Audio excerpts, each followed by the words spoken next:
What I want to do tonight, I want to start with this because it's pretty central to what we're talking about. I want to talk about for just a second how adaptive the human body is, okay? The human brain and the human body is incredibly adaptive, and what it adapts to is different forces in the environments we exist in, okay? So a couple of weird examples, like individuals, like people groups that live in high altitude environments, they actually adapt. Their bodies adapt to live in low oxygen atmospheres, all right? People in cold climates, they adapt with higher metabolic rates, meaning they burn faster, their bodies stay hotter, compact body types, and their genes start to change. Not their genes, their genetics, okay? And then heat, skin adapts. Here's the craziest one. You ready for this? Okay? Coastal people like sea nomads, they're called the Bahu people in Indonesia. They have adapted, listen to this, with larger spleens. Their organs expand so they can hold their breath longer underwater. The human body and the human brain changes to whatever environment it is in to be able to do whatever you're asking it to do, okay? And that's pretty key for where we're going tonight, because as a species, we naturally do that. And that exists from humans through the animal kingdom all the way down to American teenagers in a hyper-sexualized culture in 2025. So that's part of what we're going to deal with tonight. And I want to show you some invisible forces that are forming you. They've formed and are forming me. Whether you are man or woman, whether you are young or you are old, you are being formed by the culture. And the best thing I can do tonight is say, hey guys, here's what's happening. Here's the impact it's having on you. And here's what it looks like, all right? So we're going to use that age-old saying, ladies first, because what the culture does to women, in particular, the way that each and every one of you ladies have been formed by the culture and can continue to be formed is critical. So watch this, okay? This is the example I use when I teach on this. When all of you girls are young, somewhere along the way, somebody looks over and says, you look so pretty. That's not a bad thing, is it? And somewhere along the way you went, oh, that's good. Like, it's good that I'm pretty. So when someone tells me I'm pretty, that feels good. Then girls get a little older, okay? This is where it starts to get real. And girls go, oh, you know what? When boys think I'm pretty, that's good. And boys actually start to think that certain parts of me are pretty. So when I give boys visual access to those parts, they seem to be happy. And when I give them visual access, that actually feels good. I feel like I'm valuable. So that kind of continues. Girls go further down the road, and they have this realization, well, those parts that those boys seem to like on me, when I give them physical access to those parts, they really seem to connect with me. And that feels good, like I'm valuable, like I'm being cared for, and like I'm caring for them. And then when you walk it all the way out, from when she was 5 to like 12 to like 16 to like 25, it eventually gets to the point where when a woman reaches sexual maturity in our culture and is living that direction, when you play it all the way out, a woman gets to a place where she says, so if I give you sex, you'll give me love.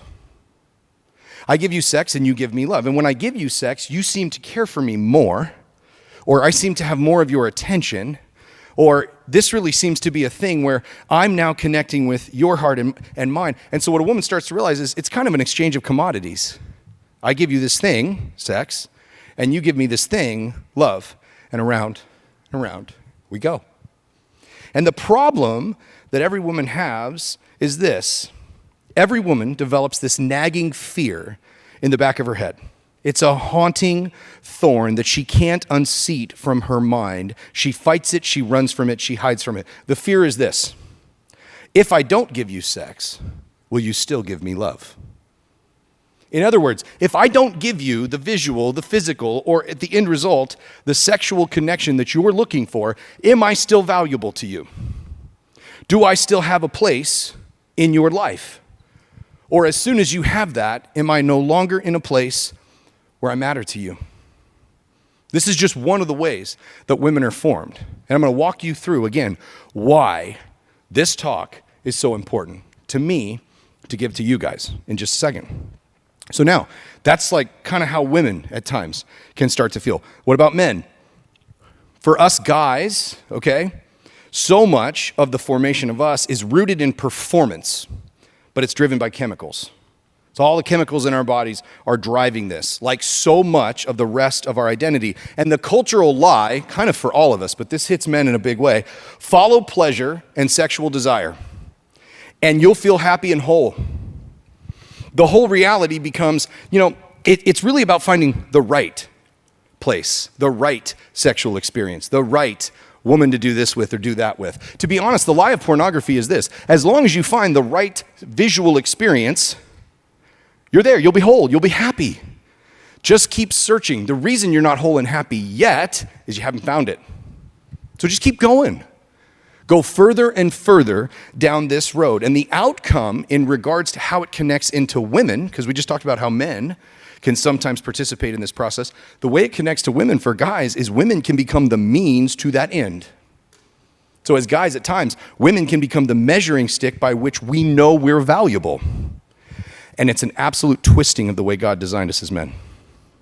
It totally twists the way the whole thing is supposed to go. So what happens in this whole reality, and this is where I want to show you how we are being set up to fail by the cultural lies.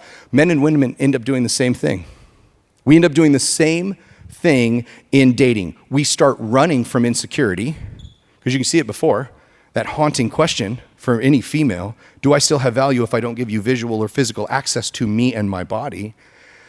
Well, the fear question starts to stir in insecurity. So insecurity starts to drive the way that I now connect with the opposite sex. Men are the same way. I'm terrified to not be able to get the girl or to attract. And so all of a sudden, everybody's running from insecurity and they're searching for value in the wrong places. Now, in your head, don't start thinking about the solution yet. Like some of you are like, oh my gosh, well, that sounds horrible. Okay, so I'm gonna stop. I'll talk to you about the solution in a minute. I just want you to sit with me in the problematic reality that you and every friend you know is stuck in right now. Just feel the problem with me. Don't try to solve it, okay? What we're doing is we're just doing this activity, but we're doing it in different ways, and we're doing it at different times in the pursuit process. Dating is pursuit. And so at different times in the pursuit process, we're feeling different things. So watch this. Men in the pursuit process are trying to know that they can get the girl. Now here's the problem. Generally in our American culture, this dating culture is really a hookup culture.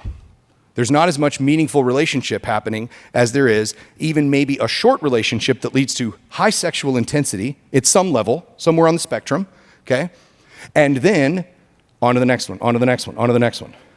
Like, it's pretty rare that you're like, we've been together 3 years. Of course not. That's not what's happening. It's 3 months, it's 2 months, it's 2 weeks, it's 1 week, it's a night out. And that only intensifies as you get older and older. So in a hookup culture like what we have and what we see, when guys do get the girl, at that point they can experience sex, which then they feel like they're winning at life.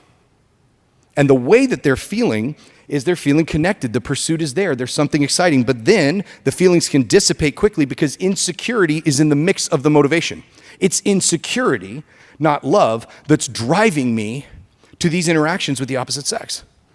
It's not driven by a sacrificial, compassionate love where I give of me to the benefit of you. It's driven by insecurity. So when insecurity is the motivation, that is absolute jet fuel. It moves way too fast through our system and then it's gone. So it's really confusing for guys because in the midst of it, all of a sudden the quick hookup happens and the long-term relationship really isn't any better if it's outside of marriage. And then all of a sudden guys are super confused because but 10 minutes ago they were fine. And now all of a sudden they're sitting there going, wait, where'd all the feelings go? Why am I not as pumped and committed as I was before? And it's because the motivation is all backwards. So here's a reality for just a second. This is a question I was asked when I was younger, and it haunted me. I hope it haunts you too. Guys, you are likely dating somebody else's wife, okay? Statistically speaking, all right? The likelihood of you marrying your high school sweetheart is very, very low, okay? So girls, keep this in mind too. You are likely somebody else's wife, all right? So guys, you are likely dating somebody else's wife. Let me ask you a painful question. What would you want some guy doing with your wife today during her dating years? What do you want it to look like? What do you want that process to be ladies, what do you want to carry in? And I'm not trying to launch us back into a purity culture. I'm just trying to give us an idea of sitting in something with a sense of reality to go, oh, shoot, wait a minute. I don't belong to this guy. So whatever I give away might very well end up needing to be given to another. And that's true of both parties. That's not just women. But for the woman, on the other hand, we talk about this dating pursuit process. Women, on the other hand, are enjoying the pursuit process. It's enjoyable to be pursued, and that's a great thing. And when they finally get to the point where they need to let their walls down and let a guy into their heart, and in a hookup culture, their body, they do so. It's raw vulnerability.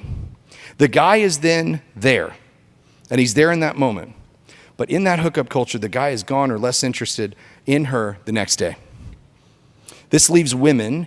She's now sitting there, totally having let her walls down, and now feels like she's chasing the guy to regain his full attention.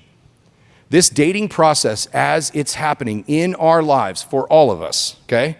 How well is this really working? Men are left feeling confused, and women are left feeling used and abandoned. This is the U.S. dating reality. This is the paradigm. The grand dream of I'm old enough to date, if done by the world's description of pursue pleasure, go do what feels good, that's the dream. Men are confused. What happened in me? What happened in her? And women feel used and abandoned. This is the great promise. The way of the world is letting us down. And if I look at it this way, men, I want to talk to you for just a second, okay? I want you to understand that when we as men do dating the world's way, we actually participate in the process I described earlier. We just become the most recent part of whatever's going on in that girl's life. We also work against our design, God's design in us, and it creates shame in ourselves. Most guys don't realize that a lot of the bad decisions that they make, a lot of the habitual sin patterns that we can fall into, it's actually driven by shame. We feel bad, and therefore we cope, and therefore we feel bad, and we feel bad, and therefore it's called the shame cycle. We go around and around. And there's something in us, and I'm going to describe it here in a second, of God's design in the way we are supposed to interact with the opposite gender, with the opposite sex. And when that doesn't happen, when we act in the world's way, it tears us apart. We don't even realize we're participating in that process. We don't even realize that as girls are maturing and growing up, we are the boys on the other end of that. We are the ones that are sending the signal that says, put that on display. You're more valuable to me. Give me access to that thing. Let me tell you how incredible you are when you do that. We are reinforcing the process that culture has put in place. We are the participants. We are the engine that is rewarding a broken system. I'll tell you a story here in just a minute, but it starts to take us apart. And the idea is, for many of us as men, when we're in these dating and sexual relationships, we start to think to ourselves, if I'm having fun and feeling connected, so is she. And it's a lie. Because the problem we run into is this: men and women don't actually pursue or experience sex in the same way. God's wired us chemically differently, like from the very basis of what we do. So give me my first slide, okay? Usually I draw this on a board and then I just leave the room and I leave this up there so whatever class comes in next is just baffled as to what's happening. So here's what's going on. Men and women don't actually get to sex the same way. So if you look at even the hormone levels in men and women, a typical like a full-grown male carries about 700 to 900 or 1,000 as a rating for that much testosterone in their body. Women are roughly 10% of that. 10% of the chemical that drives that activity, okay? Women, on the other hand, are off the charts for estrogen, and a man is roughly 10% of that. Sounds like almost like God went, hey, I'm going to flip this around.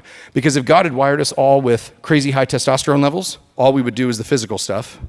If God had wired us both with high estrogen levels, we would do a lot of connecting, but not necessarily find our way to the other side of it. God flipped it and said, hey, guess what? Y'all are going to have to sacrifice if you want to do this my way.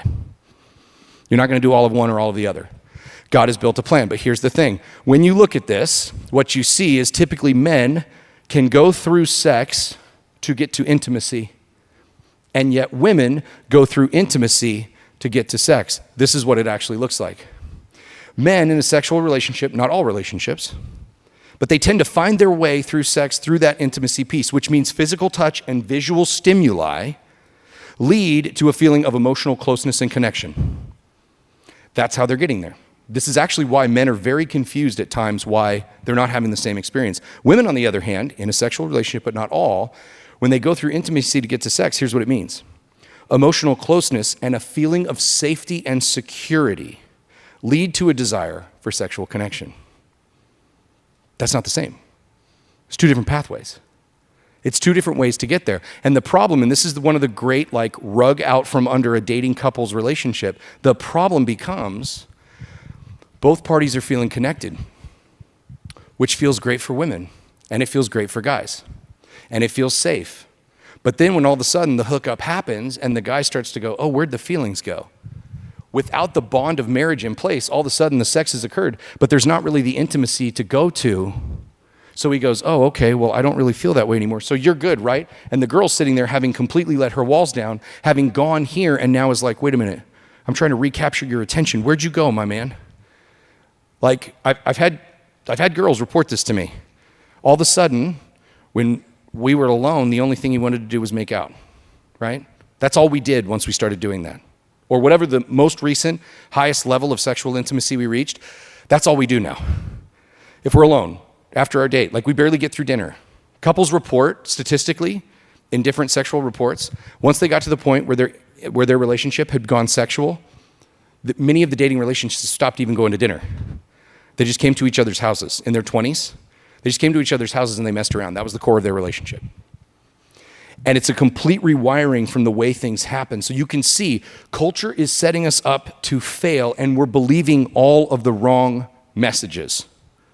This is the problem. We're sitting in it tonight and you're going, okay, that's great. If you're about to tell me, this is what a girl thinks, if you're about to tell me that I can walk out into the world and date and not have to put any of myself physically forward, I'm telling you right now, I don't really see a pathway into that. That's actually not what boys want. That's not what men want. And you can hear the fears already. And I'm not going to be received. I'm not going to be liked. Essentially, you're saying to yourself, I'm not going to be valuable. So let me do this. Let's start talking about God's design. Let's talk about dating as practice and fulfillment of something that God's got. Now, if I'm you guys, because I was at one point, and I know you guys think that was a really long time ago, I was actually pretty cool. And I actually did this all wrong in my life, okay? But what I want you to know is when I did this wrong, I reaped all of the negative benefits and I didn't even know it was happening. So what I want you guys to hear is, though you're doing this in completely different ways with a ton more pressure than I had, for guys, the access to pornography, for women, the pressure with social media, I didn't have all that, okay? I didn't have to do that. So what you're doing is harder, but what you're doing is the same. Does that make sense? It's the same process. It's just exchanging at different levels, okay? So let me walk you through God's design, dating as practice and fulfillment. And I want to cast a pretty grand vision for you that I think could actually change a lot. And I'll go big in just a second, okay? Take a look at this with me. It's Ephesians 5, verse 25, okay? It says this, it says, husbands, love your wives as Christ loved the church and gave himself up for her. Here's what I want you to know, guys. If you were, every guy in this room, because the youngest we have in here is a 9th grader, every guy in this room in the first century would have had a business, a wife, and probably a kid by now, okay? 14 years old, you're off. You're the age of sexual maturity. You're probably reproducing at this point. You're probably married. You grew up with some sort of a trade craft that you did with your dad. You were a carpenter, you were a fisherman, you were a tent maker, whatever you were, and you're there. The problem is right now our culture is looking at you and going, hey, just go have fun. We'll get to you in 10 more years. Just chill out. There ain't nothing in your bodies right now saying chill out, is there? There's part of you that goes, yeah, I'm kind of ready to go do some things with my life, but we're hey, you just hang out in high school, college, do your thing. We'll get to you in a bit. But the problem is your brain and things are starting to fire and saying, I think I'm ready for more. This is what I'm going to call you to. To be a man and to live within the framework of what Christ is calling us to is to understand this process right here, giving himself up. God has wired men. Jesus Christ, when he designed men, he designed us to sacrifice. He designed you to give your life away. He designed you to sacrifice of self to the benefit of another. And here's my call tonight. Are you practicing that now? Not practicing marriage. Don't practice marriage. Practice sacrifice. Start looking around at the lives that you exist in. I'm not picking on you guys. There's just like 90 of you right here. And so I'm like, hey, there's a bunch of guys. I'll talk directly to you. They're all of you guys, okay? Every single guy here. Are you practicing sacrifice in your life? Because here's the thing. It sounds like, oh man, what, I got to go like do a bunch of stuff for a bunch of people. Here's what I want you to know. There's a reward system wired into you by Jesus Christ, your creator. Everything that was created through him and for him. There is a reward system internally for you. When you sacrifice, it will reward you. It will feel good to love another. Because you were wired through Christ, for Christ, to run on him. It's to sacrifice and to give your life away. And at some point, here's the thing. You're going to step into this. How did this go for Jesus? Like when he showed up to earth, at the cost of everything, when he showed up to earth and came down here from heaven, where he had perfect relationship in the Trinity, and he showed up, it says that you're to someday to lead your wife as Christ loved or led the church and gave himself up for her. It cost him everything. Someday you're going to be plopped, like you'll end up with some idiot like me officiating your wedding, right? And I'm going to stand up there and I'm going to talk about all this stuff on that day. And what most people walk into marriage with is, I'm hot, you're hot, let's go be hot together, okay? That's actually not at all what the Bible talks about. Like the Bible didn't talk about that at all. Hey, go find the hottest person you can and go be hot together. The Bible actually looks at both men and women and says, husband, you go love your wife like Christ loved the church. How'd that go? He died for her. Someday when you stand up there, if by something me or one of the guys that does my service stands up there, I'm going to look at you and say, are you ready to die for this woman? It's probably not going to be physically, though it could. Are you ready to emotionally, relationally, and spiritually die for her? Give your life away. Sacrifice of yourself to the benefit of her. Guys, you don't want to do that for the first time on your honeymoon, and that's where it starts. Start now. Start sacrificing. Start pouring your life out to anyone and everyone. So girls, here's my encouragement to you. You ready? Don't look for the best looking. Look for the best servant. Can you imagine? Like, what would it look like if you started looking around and going, you know what? And again, I'm not bagging on good-looking people, okay? I'm just saying, what we do is we prioritize these things that have nothing to do with the heart, and then we're shocked when we get our hearts broken. What'd you aim for? Did you even run an inventory on this guy's heart? Were you like, I don't know, he looks pretty good. That's a good-looking face. What was the heart behind it? Oh, yeah, he had a pretty bad reputation, and he had a slew, like just a wake of wreckage behind him of girls who had said he'd broken his heart. But it made me feel so good when he showed up. I don't care. Like I said this a while ago, don't ever choose charisma over character. Don't ever choose charisma over character. You will break your heart every time. It's always the good-looking guy that is just poison in a bottle. Check the heart. Look for the best servant, not the best looking. You see, this is where the solution to the dating problem kicks off. Men get the opportunity in dating to lay down to set aside their primary connection thing, which a lot of times it is physical. That is a primary way in marriage that a guy connects to the woman he's with. It doesn't change when you get married. It's the same. So there's a deep desire for a man to connect physically with a woman. Dating is designed for a man to set his primary way of connection aside, to be in deep friendship, relationship, emotional, relational, spiritual connection with a woman, and for it to focus that way out. Let me show you how well this works. Ladies, you know, I'm not looking for affirmation here, okay? I know I've talked to enough people where I generally know that this is accurate, but do you guys know that men want to connect with you physically? Is this baffling information? Did anyone show up tonight and is like, time out, hold on. What is it you guys want to do? Like this isn't news to you. You absolutely know that. So check this out. When a man sacrifices this desire, in order for a woman to feel safe and secure, not questioning why she is valuable. That feels incredibly loving. Women are wired by God to see sacrifice and receive it as love. Like, ladies, let's just do this. A guy is, kind of hanging out one night, and he's sitting there, and it's chilly, right? It's really cold. And he has on the softest sweater.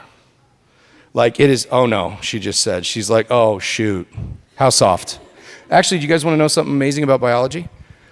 Write down, if I took a square inch of the skin on my forehead and I took a square inch of the skin on your forehead, did you know that women are wired with twice as many nerve endings in their skin as men?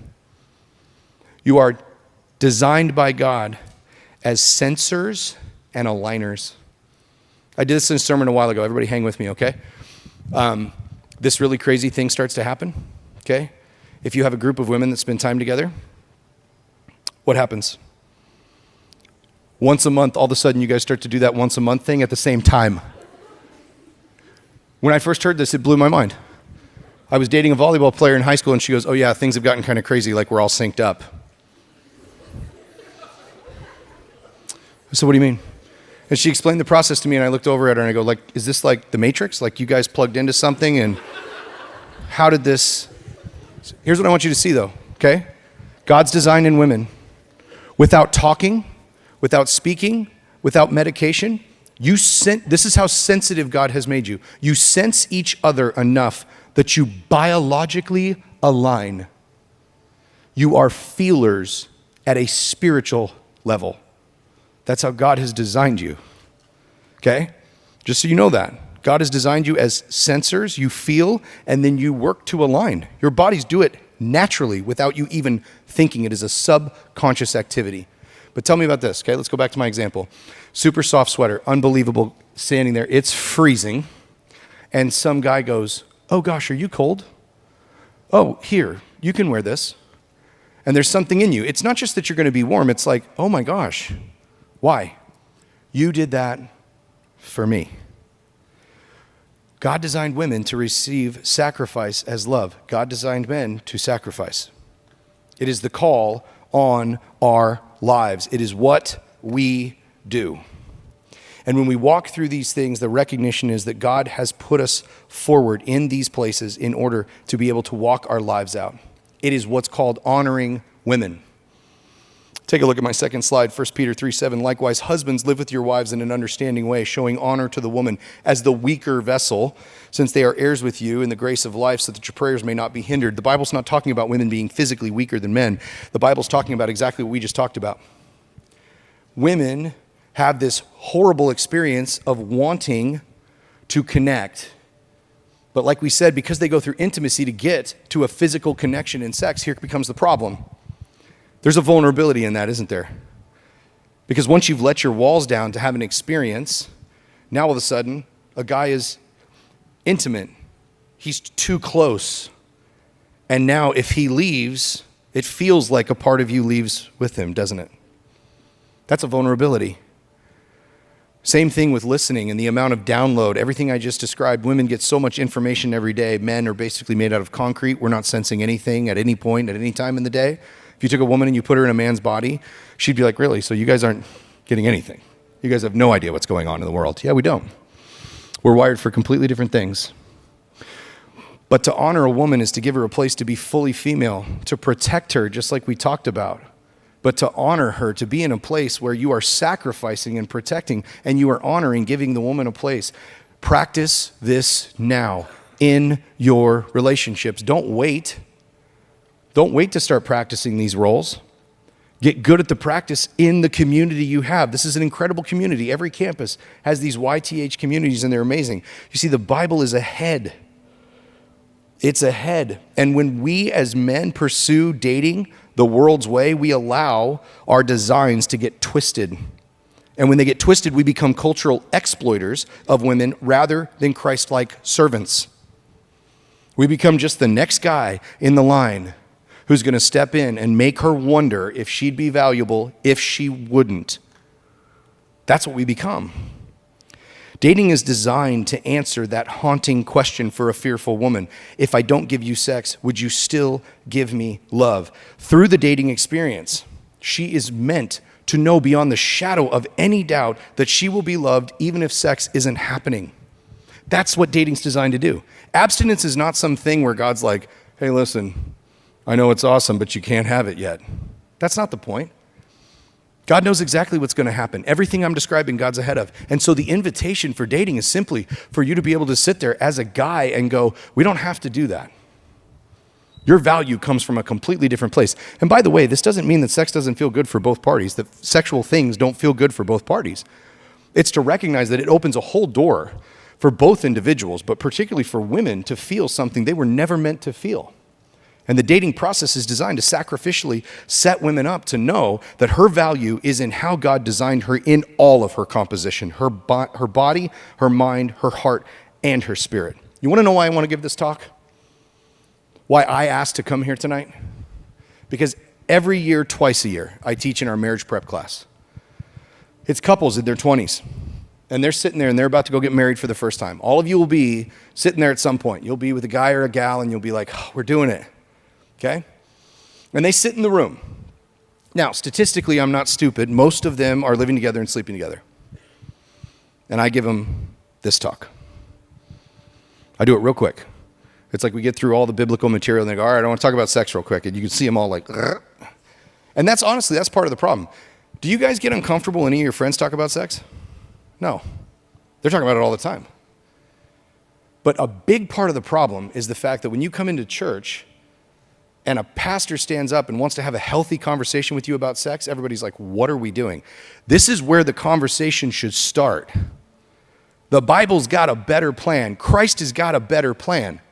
But the challenge is we're listening to our friends. I tell people all the time, hey, your friends are idiots. I actually know what's going on here, just so you know. And I've run down all the roads, and they're real broken. But here's what got tiresome for me. Sitting in a room on a Sunday morning and looking at 25-year-old women, as I explained to them the way that culture has sexualized them from 5 all the way through their 20s, and then I describe that haunting fear that lives in the back of her mind. And I watch 25-year-old women cry on a Sunday morning. And then I watch their fiancés, who are completely unaware that they've participated in this process, sit there brokenhearted, and they look at me and go, Rustin, what did you just do to my dating relationship that's about to become a marriage? You know why I'm here tonight? Because I'm sick of getting to the problem 20 years too late. I'm sick of getting to the problem when 2 decades of sexual, culturally driven formation has happened to all of the people who I love who go to the church. I'm sick of sitting there and watching women stare in disbelief and husbands brokenhearted. And I wanted to sit down and talk about a vision of standing in a marriage prep class someday and looking out and telling this story and having a woman look over and say, I didn't experience that. Because me and a group of students decided to live different. So I grew up with a group of guy friends who we encouraged every time we saw them sacrifice for us and for others. We told them how much we appreciated all of the Jesus that we saw in them, not just the good looks we saw on them. And in the same way, they encouraged and affirmed us as women. We were told we were beautiful when we acted like Christ. When we were affirmed for sacrificing and giving our lives away to others. As a group, we stepped away from a culture that was letting us down and into a kingdom lifestyle that pointed us toward our God-given designs. You want to know why I wanted to come here? Because a group of students that brings 1,500 of their friends and blows this room up and 250 kids get saved is just crazy enough to flip the culture on its head because they're tired of watching their friends get their hearts broken. They're tired of STDs being passed around or teenage pregnancy. They're tired of going, why is it that I constantly feel like I'm chasing him? Or why is it that I constantly feel like I'm hurting her? You guys are just crazy enough to flip the script and to do it different. And what different would look like is this. What you praise gets repeated.